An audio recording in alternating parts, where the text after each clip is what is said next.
Bismillahirrahmanirrahim. Kembali ke Ragam Manusia yang tertunda beberapa bulan. Saya mohon maaf. Kembali kita masuk ke tema Ragam Manusia. Kali ini kita akan cerita seorang raja yang tidak bisa menguasai dirinya hanya karena dia mimpi. Semalaman dia bermimpi, dia punya kapal pesiar, dia punya pelabuhan, dia kuasai itu kapal pesiar, dia berjalan-jalan di kapal pesiar itu ke beberapa laut, ke beberapa pulau. Panjang sekali dia punya mimpi, dia kuasai, dia hafal letak-letak barang yang ada di kapal pesiar itu. Kemana kapal pesiar itu berlayar dia tahu betul. Tapi pagi harinya dia terkejut bahwa itu hanya mimpi. Karena mimpinya begitu kuat di dalam benaknya bahwa dia punya kapal pesiar, sampai dia bertanya pada istrinya, sampai dia bertanya kepada pembantunya, sampai dia bertanya kepada teman-temannya, apakah betul saya punya kapal pesiar? Saking kuatnya mimpi tadi malam bahwa dia punya kapal pesiar, hatta bahkan pelabuhan di depan istananya yang tadi malam dia mimpikan dia punya pelabuhan itu tidak ada, karena memang istananya tidak berdiri di atas atau di pinggir laut. Itulah tidak kuasanya seorang raja. Dia tadi malam dikuasai oleh mimpi besarnya bahwa dia punya kapal pesiar. Tapi sebetulnya jangankan punya kapal pesiar, hatta rajanya pun, kerajaannya pun jauh dari pelabuhan. Kerajaannya berdiri di atas gunung. Jadi sekali lagi itu benar-benar mimpi, itu benar-benar peristiwa sebuah mimpi yang menguasai pikirannya. Saya ingin menjelaskan bahwa semalaman seorang raja itu tidak bisa menguasai bahkan dirinya sendiri, bahkan otaknya sendiri. Cerita yang kedua, seorang anak raja di tenggorokannya tersimpan, katakanlah begitu, ikan mujair. Semalaman anak raja itu sakit, tersiksa, juga ayah dan ibunya. Si ikan mujair yang terlanjur termakan itu diam di tenggorokannya dan tidak bisa keluar.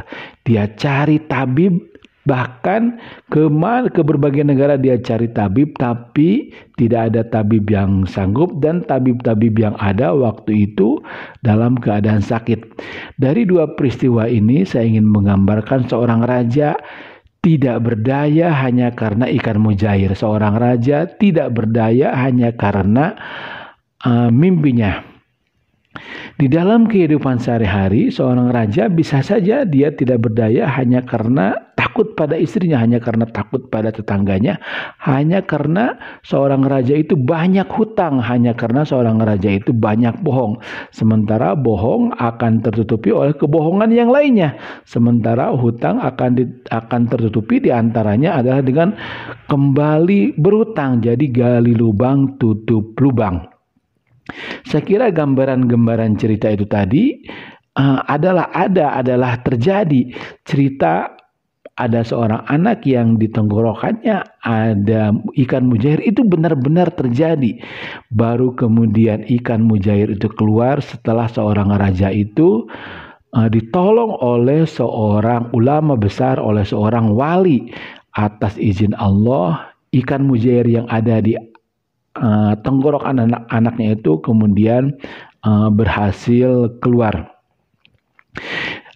Kembali ke cerita mimpi itu tadi, betul sekali bahwa sebelum tidur itu hendaknya kita berdoa bismika Allahumma ahya wa bismika amut, bahwa kita menyerahkan seluruh hidup kita, seluruh kejadian-kejadian atau seluruh perjalanan tidur kita itu diserahkan kepada Allah Subhanahu wa Ta'ala, bahwa Allah lah yang membulak-balikan hati, bahwa Allah lah yang menguasai diri.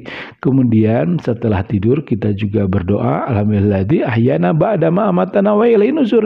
Kita berterima kasih kepada Allah yang telah menghidupkan, yang telah mematikan, yang telah menyadarkan, yang telah membangunkan. Nah, kesadaran-kesadaran itu insya Allah akan kembali sedikit demi sedikit. Syukur-syukur ada loncatan-loncatan bahwa kita ini makhluk, bahwa kita ini tergantung kepada Allah Subhanahu wa Ta'ala. Yang kedua adalah kita la haula wala quwata illa billah. Tadi saya katakan seorang raja dia tidak berdaya hatta karena dikuasai oleh sekedar mimpi begitu. Dia begitu pusing di pagi harinya, dia cari itu yang namanya kapal pesiar karena tadi malam dia yakin punya kapal pesiar. Itulah cerita singkat kehidupan seorang raja, berikut gambarannya bagi kita semua. Terakhir, astagfirullahaladzim innahu kana ghafara. Astagfirullahaladzim innahu kana ghafara.